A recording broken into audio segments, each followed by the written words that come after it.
Madam recent గా Madras high court ఒక judgement pass చేసింది. 86 ఏళ్ల వృద్ధుడి పైన వాళ్ళ వైఫ్ 498 కేసు పెట్టింది. అసలు ఏంటి మేడం ఈ స్టోరీ? ఆవిడ ఎంత మానసిక వ్యధకి ఆయన ఎంత హింసిస్తే ఆమెని ఫిజికల్గా కానీ మెంటల్గా కానీ అబ్యూస్ చేసి ఉంటే ఆమె ఈ వయసులో ఒక 86 ఏళ్ళ వృద్ధుడి పైన కేసు పెట్టుంటుంది.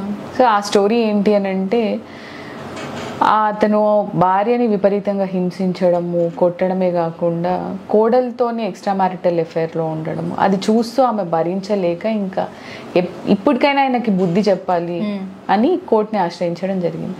అతను రిటర్న్ ఈమె మీద కూడా ఒక కేసు వేసాడు, ఇది ఈ కేసు చెల్లదు, ఓకే మీరు తీసుకోకూడదు, నేను ఈ వయసులో అట్లాంటి వాటికి ఏం పాల్పడలేదు అని. అది అబద్ధము అని తెలియదు. కోర్టు పూర్తిగా పూర్వపరంలోకి వెళ్ళి ఎవిడెన్స్లన్నీ కలెక్ట్ చేసిన తర్వాత ఆ ముసలాయన నిజంగానే నిందితుడు, ఈమెను విపరీతంగా మానసికంగా శారీరకంగా వేదనకి గురి చేశాడు అని అతనికి 5,000 జరిమానా, ఒక 6 నెలల శిక్ష విధించడం జరిగింది.